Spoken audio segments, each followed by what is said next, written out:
அண்ணே இந்த பைபிள்ல சொல்ற கதையெல்லாம் நம்புற மாரியாங்க இருக்கு அப்படின்னு சொல்லிட்டு ஒரு சின்ன பையனோட கேள்வி. இந்த வாரம் இந்த கேள்விய நான் அட்ரஸ் பண்ண போல. ஆனா இந்த கேள்வி வராம இருக்க நம்ம என்ன பண்ணலாம் அப்படின்றத நம்ம இந்த வாரம் பார்க்க போறோம். கிறிஸ்துவுக்குள் பிரியமானவர்களே, மீண்டும் இந்த வாரம் ஒரு விடயம் நிகழ்ச்சியில் உங்களை சந்திப்பதில் மிகுந்த சந்தோஷம். வாங்க நிகழ்ச்சிக்குள்ள போலாம். ரீசென்ட்டா ஒரு ரிசர்ச் படிச்சேன். அதுல என்ன சொல்லுது அப்படின்னா, 44% பிள்ளைங்க அவங்களுடைய ஸ்கூல் லைஃப்ல தான் அவங்க கிறிஸ்டியன் ஃபெய்த்த விட்டு வெளிய போறாங்க அப்படின்னு.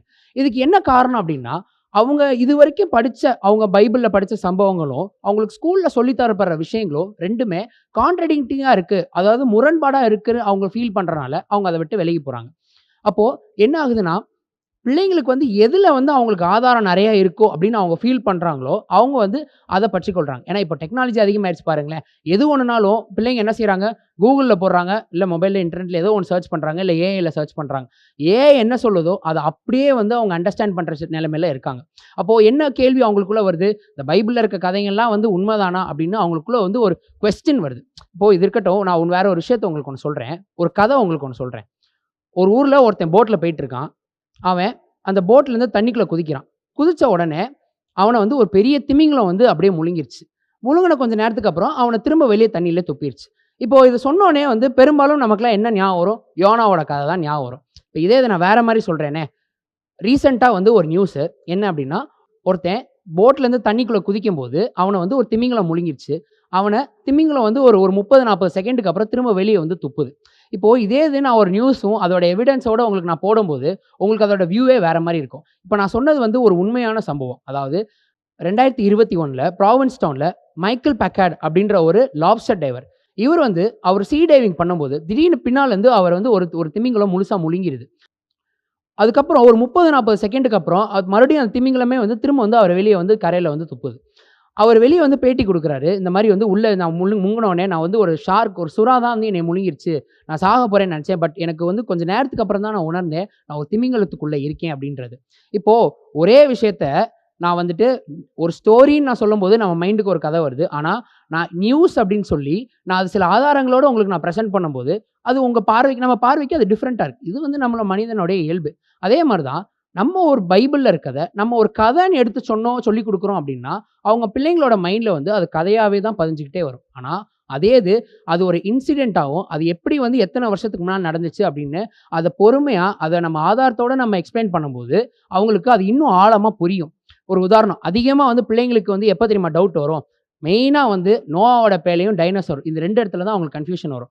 நம்ம சின்ன வயசுலேருந்தே என்ன சொல்லிக் குடுத்துருப்போம்? நோவாவோட பேழை இப்படி தான் இருக்கும் அப்படின்ட்டு, சின்ன பிள்ளைங்களுக்கு புரியிற மாரி இருக்கும், புரியிற மாரிக்கும் அப்படின்ட்டு, ஒரு சின்ன போட்ல ஒரு 4, 5 மிருகம் வெளிய எட்டி பார்க்குற மாரி ஒரு ஃபோட்டோ அவங்களுக்கு சொல்லியிருப்போம். இப்ப இந்த ஃபோட்டோ பாருங்க, பார்க்கவே எவ்வளோ கியூட்டா இருக்கு பாருங்களேன்.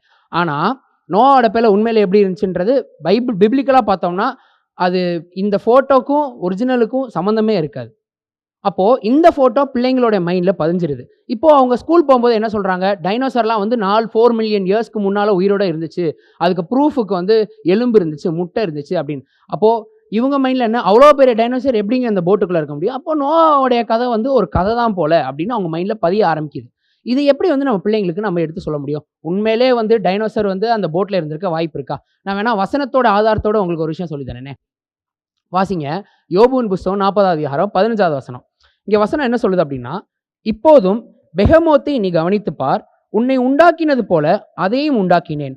அது மாட்டைப் போல் புல்லை தின்னும். இந்த இடத்துல ஆண்டவர் குறிப்பா அது மாட்டைப் போல் புல்லை தின்னும் அப்படின்னு ஸ்பெசிஃபிக்கா சொல்றாரு. ஏன் ஆண்டவர் இத குறிப்பா மென்ஷன் பண்ணி சொல்றாரு அப்படின்னா, நோவாவோட காலத்துக்கு முன்பாக பார்த்தீங்க அப்படின்னா, எல்லா மிருகங்களும் வெஜிடேரியனா தான் இருந்துச்சு. அதுக்கு ஆதார வசனம் ஆதியாகமம் 1வது அதிகாரம் 30வது வசனத்த நீங்க பார்க்கலாம். இந்த வசனத்த வாசிக்கிறேன். பூமியில் உள்ள சகல மிருக ஜீவன்களுக்கும், ஆகாயத்திலுள்ள சகல பறவைகளுக்கும், பூமியின் மேல் ஊரும் பிராணிகள் எல்லாவற்றிற்கும், பசுமையான சகல பூண்டுகளையும் ஆகாரமாக கொடுத்தேன் என்றார். ஆனா, இந்த இடத்துல ஆண்டவர் குறிப்பா என்ன சொல்றாரு அப்படின்னா, அது மாட்டை போல் புல்லை தின்னும். அப்போ ஒரு பெரிய மிருகத்த இன்னொரு ஒரு புல்லு திங்கிற மிருகத்தோட அவர் கம்பேர் பண்றாரு. அப்ப என்ன அர்த்தம்? அந்த இடத்துல இறைச்சி சாப்பிடுற மிருகமும் இருக்கு, புல்லு திங்கிற மிருகமும் இருக்கு. இப்ப இந்த வசனத்தோட ஸ்டார்ட்டிங் இப்ப நீங்க பாருங்க. இப்போதும் பெஹெமோத்தை நீ கவனித்து பார். இந்த மிருகத்த ஸ்பெசிஃபிக்கா கவனித்து பார் அப்படின்னு சொல்றாரு. சோ அப்ப யோபுக்கு அங்க என்ன வாய்ப்பு இருக்கு? அவனால வந்து அந்த மிருகத்த பார்த்து அவனால அத அப்சர்வ் பண்ண முடியும். அது என்ன செய்யுதுன்னு அவனால ஐடென்டிஃபை பண்ண முடியும். செக் பண்ண முடியும். அவனால விசிபிளா பார்க்க முடியுது. அப்போ இங்க என்ன கிளியரான ஒரு ஆதாரம் இருக்கு? இப்ப நம்ம இங்க பார்க்கிற மிருகம் நோவாவின் காலத்துக்கு பின்பாக இருக்கு அப்படின்னு ஆதாரம் இருக்கு. 2வது அடுத்த வசனம் வாசிங்க. இதோ அதனுடைய பெலன் அதன் இடுப்பிலும் அதன் வீரியம் அதன் வயிற்றின் நரம்புகளிலும் இருக்கிறது. இங்கிலீஷ்ல இந்த வசனம் எப்படி இருக்கும்னா, his strength is in his hips அப்படின்னு இருக்கு. அதாவது அதோடைய மொத்த பலனும் அதோடைய மொத்த பவரும் அதோடைய ஹிப்ல இருக்க மசில்ஸ்ல தான் இருக்கு அப்படின்னு. அப்போ இப்படி ஒரு பெரிய மிருகம், ஹெர்பிவோரஸ் மிருகம், புல்லு திங்கிற மிருகம் அப்படின்னா நம்ம மைண்டுக்கு வர்றது 2 மிருகம் தான். ஒன்னு யானை, இன்னொன்னு நீர் யானை, ஹிப்போபொட்டமஸ். ரைட். இப்போ அடுத்த வசனத்தை வாசிப்போம். அது தன் வாளை கேதுரு மரத்தை போல் நீட்டுகிறது. கேதுரு மரம்ன்றது சின்ன மரம் கிடையாது. கேதுரு மரம் வந்து அதோட ஆவரேஜ் ஹைட்டே 100 அடிக்கு மேல போகுமா. இப்போ யானையோட வாலையும் ஹிப்போபொட்டமஸோட வாலையும் நீங்க பாருங்களேன். கண்டிப்பா அது வந்து பார்க்க கேதுரு மரம் மாதிரி இல்ல. அப்போ இது வந்து நம்மளால பார்க்க முடியுது. இது கண்டிப்பா வந்து ஒரு பெரிய மிருகம். அது வந்து ஒரு டைனோசரோட அமைப்பு மாதிரி தெளிவா நமக்கு ஆதாரத்தோட இருக்கு. இப்போ அடுத்த கேள்வி என்ன வரும்? இந்த சின்ன ஃபோட்டோவே பார்த்துட்டாங்க. அதுலேருந்து யானை எட்டி பார்க்குற மாதிரி ஒரு ஃபோட்டோவை நம்ம காமிச்சிட்டோம்.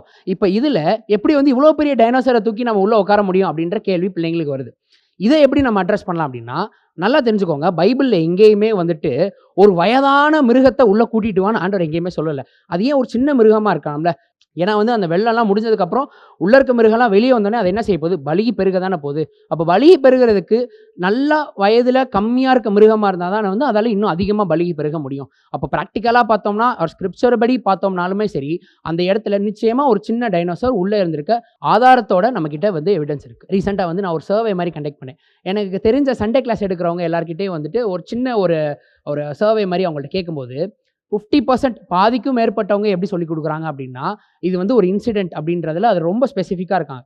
ஏன் வந்து நீங்கள் இதில் ஸ்பெசிஃபிக்காக இருக்கீங்க அப்படின்னு கேட்கும்போது, அவங்க சொல்கிற பெரும்பாலான ரீசன் இதுதான். நிறைய பிள்ளைங்க எங்ககிட்ட ஃபஸ்ட்டு கேட்குற டவுட்டே வந்து, எங்கள் ஸ்கூலில் இது சொல்லித்தராங்க, அது சொல்லித்தராங்க, நீங்கள் சொல்கிற கதையெல்லாம் வேறு மாதிரி இருக்கே அப்படின்னு அவங்களுக்கு அந்த கன்ஃபியூஷன்ஸ் வருது. அதனால் நாங்கள் பெரும்பாலும் வந்து பிள்ளைங்களுக்கு கதைன்ற வேர்டே நாங்கள் அவாய்ட் பண்ணுறோம்.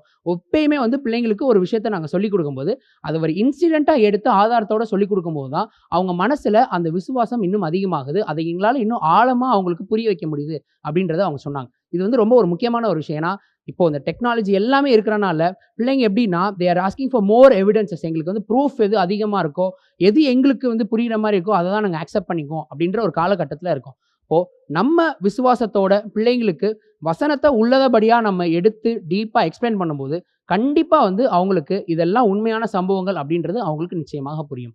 கர்த்தருக்கு சித்தமானா இன்னொரு வாரம் ஒரு விடயம் நிகழ்ச்சியில் உங்களை சந்திக்கிறோம். God bless you.